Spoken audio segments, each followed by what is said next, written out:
ನಮಸ್ಕಾರ. ಗಣರಾಜ್ಯೋತ್ಸವದ ಸಂಭ್ರಮದಲ್ಲೇ ಲೋಕಾಪುರದಲ್ಲಿ ಇತ್ತೀಚೆಗೆ ಭವ್ಯ ತಿರಂಗಿ ಯಾತ್ರೆ ನಡೆಯಿತು. ಈ ವಿಶೇಷ ಕಾರ್ಯಕ್ರಮದ ಪ್ರಮುಖ ಕ್ಷಣಗಳನ್ನು ನೋಡೋಣ ಬನ್ನಿ.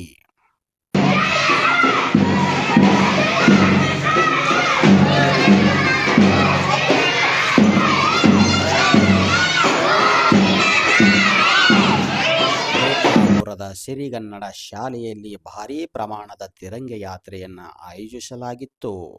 ಶಾಲೆಯ ಆವರಣದಿಂದ ಆರಂಭಗೊಂಡಂತಹ ಈ ಯಾತ್ರೆ ಪಟ್ಟಣದ ಪ್ರಮುಖ ಬೀದಿಗಳಲ್ಲಿ ಸಂಚರಿಸುತ್ತಾ ನೋಡುಗರ ಹುಬ್ಬೇರುವಂತೆ ಮಾಡಿತ್ತು. ಈ ಯಾತ್ರೆಯ ಮುಖ್ಯ ರೂವಾರಿಗಳಾದ ರಾಷ್ಟ್ರಪ್ರೇಮಿ ಬಸಲಿಂಗಪ್ಪ ದುಗಾನಿ ಅವರು ಪ್ರತಿ ವರ್ಷ ಈ ರೀತಿಯ ವಿಶಿಷ್ಟ ಕಾರ್ಯಕ್ರಮಗಳಲ್ಲಿ ತಮ್ಮನ್ನು ತಾವು ತೊಡಗಿಸಿಕೊಳ್ಳುತ್ತಾರೆ.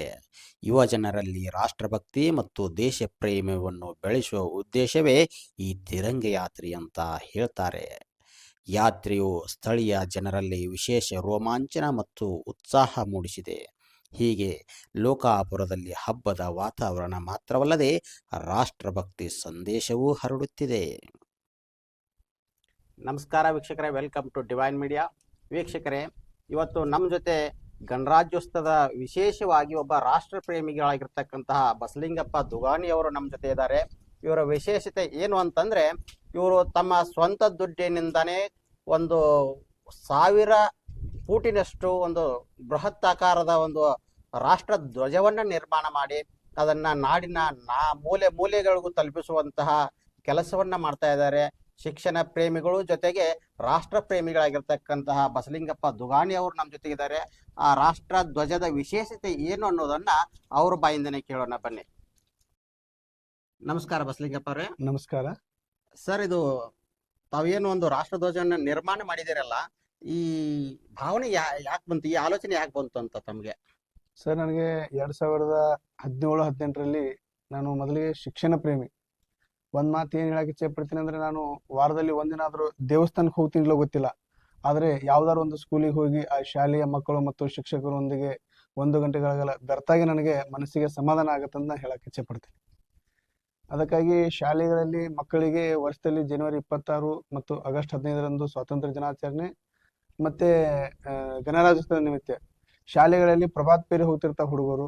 ಏನಾದ್ರೂ ಒಂದು ವಿಶೇಷ ಮಾಡಬೇಕು, ಮಕ್ಕಳಲ್ಲಿ ರಾಷ್ಟ್ರಾಭಿಮಾನ, ರಾಷ್ಟ್ರ ಧ್ವಜದ ಒಂದು ಬಗ್ಗೆ ಜಾಗೃತಿ ಮೂಡಿಸ್ಬೇಕು ಅನ್ನುವಂತಹ ಒಂದು ಕಲ್ಪನೆ ಇಟ್ಕೊಂಡು ನಾನು ಮೊದಲಿಗೆ ಚಿಕ್ಕದಾದ ಒಂದು ರಾಷ್ಟ್ರ ಧ್ವಜವನ್ನು ಮಾಡಿ ನಮ್ಮ ಸ್ವಗ್ರಾಮ ಬಟ್ಕುರ್ಕಿಯಲ್ಲಿ ಮೊದಲಿಗೆ ಭಗತ್ ಸಿಂಗ್ ಪೂರ್ವ ಪ್ರಾಥಮಿಕ ಹಿರಿಯ ಪ್ರಾಥಮಿಕ ಶಾಲೆಯಲ್ಲಿ ಪ್ರಭಾತ್ ಪೇರಿ ಮಾಡಿದಾಗ ಅದಕ್ಕೆ ಬಂದಂತಹ ಜನಮನ್ನಣೆಯನ್ನ ಕಂಡು ಮುಂದೆ ನಾನು ಒಂದು ಬೃಹದಾಕಾರದ ರಾಷ್ಟ್ರಧ್ವಜವನ್ನು ಮಾಡಬೇಕು ಅಂತೇಳಿ ಕಲ್ಪನೆ ಇಟ್ಕೊಂಡು ಮಾಡಿ ಈಗಾಗಲೇ ಒಂದು 14 ಕಡೆ 7 ವರ್ಷಗಳಲ್ಲಿ 14 ಕಡೆ ನಾನು ಈ ಕಾರ್ಯಕ್ರಮವನ್ನ ಮಾಡ್ತಾ ಇದ್ದೀನಿ.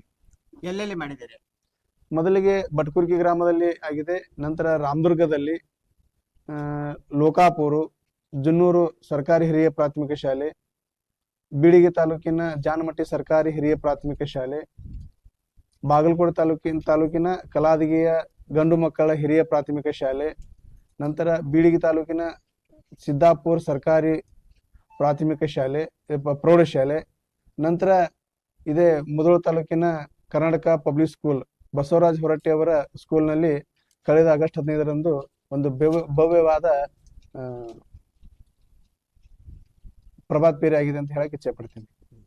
ದೊಡ್ಡ ಮಟ್ಟದ ರಾಷ್ಟ್ರ ಧ್ವಜವನ್ನ ನಿರ್ಮಾಣ ಮಾಡ್ಲಿಕ್ಕೆ ನಿಮ್ಮಲ್ಲಿ ಆಲೋಚನೆ ಬಂದಿದ್ದ ಜೊತೆಗೆ ಯಾವ ರೀತಿ ನೀವು ತಯಾರು ಮಾಡಿದ್ರಿ ಅಂತ? ನಾನು ಈ ರಾಷ್ಟ್ರ ಧ್ವಜವನ್ನ ಮಾಡ್ಬೇಕಂತ ಕೆಲವು ವರ್ಷಗಳಿಂದ ಮನಸ್ಸಿನಲ್ಲಿತ್ತು. ಇದನ್ನ ನಾನು ಎಲ್ಲಿ ಹೊರಗಡೆ ಹೋಗಿ ಖರೀದಿ ಮಾಡ್ಕೊಂಡ್ ಬಂದಿದ್ದಲ್ಲ, ನಮ್ಮದೇ ಬಟ್ಟೆ ಅಂಗಡಿ ಇರೋದ್ರಿಂದ ಅಂಗಡಿಯಲ್ಲಿ ಇರುವಂತಹ ಕೇಸರಿ ಬಿಳಿ ಹಸಿರು ಬಟ್ಟೆಯನ್ನು ತಗೊಂಡು ನಮ್ಮ ತಂದೆಯವರ ಕಾಲದಿಂದ ನಮ್ಮಲ್ಲಿ ಇರುವಂತಹ ಒಂದು ಯಂತ್ರದಲ್ಲಿ ನಾನೇ ಸ್ವತಃ ಕೂತು ಹೊಲಿದಿದ್ದು ನನಗೊಂದು ಹೆಮ್ಮೆ ಅನಿಸ್ತಾ ಇದೆ. ಸುಮಾರು ಎಷ್ಟು ದಿನಗಳ ಕಾಲ ಅದನ್ನ ಹೊಲಿದಿರಿ? ಅದೊಂದು 2 ದಿನದಲ್ಲೇ ಪೂರ್ಣ ಮುಗಿಸಿನ ಅಂತ ಹೇಳ್ತೀನಿ. 2 ದಿನದಲ್ಲಿ ಮುಗಿತು. ಭಾರತೀಯ ತ್ರಿವರ್ಣ ಧ್ವಜದ ಮಹತ್ವವನ್ನು ಸ್ಮರಿಸುವ ಈ ವಿಶೇಷ ತಿರಂಗ ಯಾತ್ರೆ ಲೋಕಾಪುರದ ಜನರಲ್ಲಿ ದೇಶಭಕ್ತಿ ಭಾವವನ್ನು ಮತ್ತಷ್ಟು ಬಲಪಡಿಸಿದೆ.